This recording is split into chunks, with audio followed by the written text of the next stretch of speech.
Hello mga mare, kahapon pa lang ay sinegregate ko na ang mga lalabahan ko bukas kahit Friday pa lang bukas. Dahil Christmas vacation na ng ating mga kids, ayan, kailangan na natin maglinis bago tayo umalis ng bahay bago mag-Christmas. Kaway-kaway sa mga nanay na maaga pa lang naglalaban na Friday pa lang. Bukas para pahinga na ang nanay pagtapos.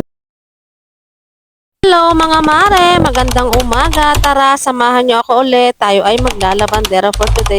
Pero nag-almusal muna ang nanay, sinaluhan ko muna itong jusawa ko. Tapos nga mag-almusal, ayun, naligo na nga siya dahil papasok pa siya sa trabaho at ako ay mag-uumpisa na maglaba. Happy Friday everyone! O siya, maglaba na tayo kahit Friday. Dahil bakasyon na ng ating mga kids, tayo mga nanay hindi pa rin bakasyon. Ang sumasakit na talaga yung katawan ko mga mida, sobrang lamig na rin at napakasarap na rin humaghiga-higa.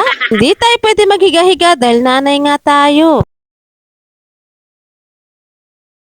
Nga lang pala mag-isa dito at nasa Las Piñas nga ang aking bata-batuta. Doon po kasi kami sa Las Piñas at sa Molino Bacoor mag-Christmas. Eto, habang meron pang mga dapat gawin dito sa bahay bago lumayas sa bahay, eto nga ginagawa ko na. Tayo lang naman mga nanay ang walang bakasyon mga mi, ang anak lang natin ang may bakasyon. Eto na nga, tuwan-tuwa na naman ang nanay at nakalaban na nga. Medyo marami siya ngayon mga mi. Hindi pa rin tayo tapos sa pagiging nanay dito sa loob ng bahay, kailangan pa rin natin kumilos. Pare naman din tayo no choice, tayo rin nang gagawa mga mi. Pasintabi sa aking aesthetic na lalagyan na ng tubig. Musta naman ang bakasyon nyo? Tapos na ba ang Christmas party o year-end party ng mga Junakis nyo?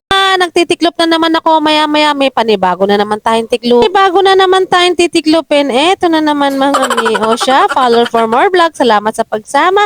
God bless at advance Merry Christmas!